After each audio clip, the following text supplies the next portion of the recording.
आम आदमी पार्टी के वरिष्ठ नेता और पूर्व मंत्री सत्येंद्र जैन पर अब फिर से विवादों के बादल छाने लगे हैं। सत्येंद्र जैन अभी हार के जख्मों से उबर ही रहे थे कि फिर नई परेशानियों ने उनके दरवाजे पर दस्तक दे दी। सत्येंद्र जैन को अभी ही जेल से जमानत मिली थी। ऐसे में अब फिर कयास लगाए जा रहे हैं कि एक बार फिर से वो सलाखों के पीछे जा सकते हैं। अब आपके मन में सवाल आया होगा कि अचानक कैसे? बातों को ना घुमाते हुए आइए आपको पूरा मामला बताते हैं। दरअसल आम आदमी पार्टी के नेता और दिल्ली सरकार के पूर्व मंत्री सत्येंद्र जैन की मुश्किलें बढ़ती नजर आ रही हैं। गृह मंत्रालय ने आप नेता और दिल्ली के पूर्व मंत्री सत्येंद्र जैन के खिलाफ केस चलाने के लिए राष्ट्रपति से मंजूरी मांगी है। गृह मंत्रालय ने भारतीय नागरिक सुरक्षा संहिता 2023 की धारा 218 के तहत मामला चलाने के लिए राष्ट्रपति से मंजूरी मांगी है। ईडी से मिली जानकारी के मुताबिक सत्येंद्र जैन के खिलाफ मामले में अभियोजन चलाने के लिए पर्याप्त साक्ष्य पाए गए हैं।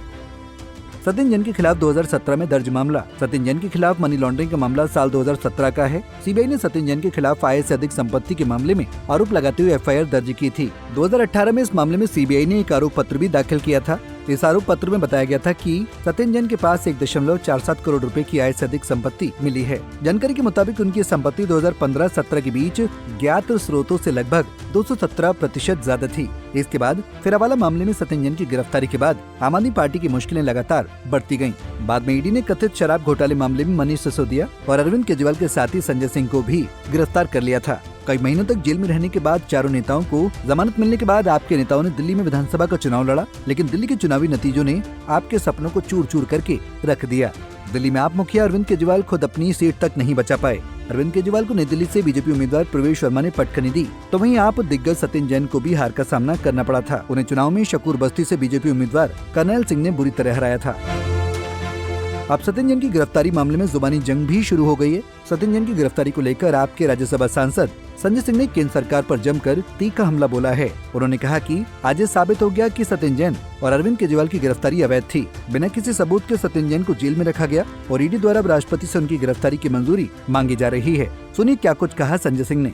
देखिए, पहली बात तो इस बात से ये साबित होता है कि सत्येंद्र जैन की गिरफ्तारी, अरविंद केजरीवाल की गिरफ्तारी पूरी तरीके से अवैध थी, दुर्भावना से प्रेरित थी और प्रधानमंत्री जी मोदी सरकार के द्वारा जानबूझकर दोनों नेताओं की गिरफ्तारी कराई गई, क्योंकि 23 महीने जेल में रखने के बाद, लगभग 2.25 साल के बाद आप सत्येंद्र जैन के मामले में सैंक्शन ले रहे हैं। वो भी तब जब हमारे वकील ने कोर्ट में विरोध दर्ज किया कि ये गिरफ्तारी अवैध है, न उनके घर से कुछ बरामद हुआ। 23 महीने आपने उनको जेल में रखा, उनको जमानत भी मिल गई और अब आप सैंक्शन मांग रहे हैं, राष्ट्रपति महोदय से अनुमति मांग रहे हैं। यही काम आपने अरविंद केजरीवाल जी के मामले में किया। तो बार बार जो हम लोग कह रहे हैं कि ये इस ईडी की गिरफ्तारी के पीछे का मकसद सिर्फ और सिर्फ आम आदमी पार्टी को खत्म करना था और इसके लिए प्रधानमंत्री जी को देश से माफी मांगनी चाहिए।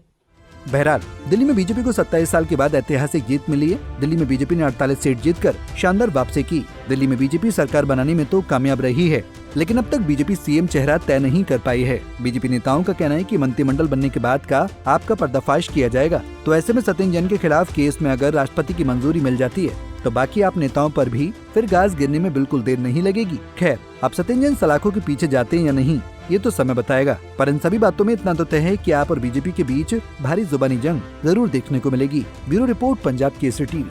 हमसे जुड़े रहने के लिए हमारे YouTube चैनल को सब्सक्राइब करें और नई वीडियो की नोटिफिकेशन के लिए बेल आइकॉन को दबाएं।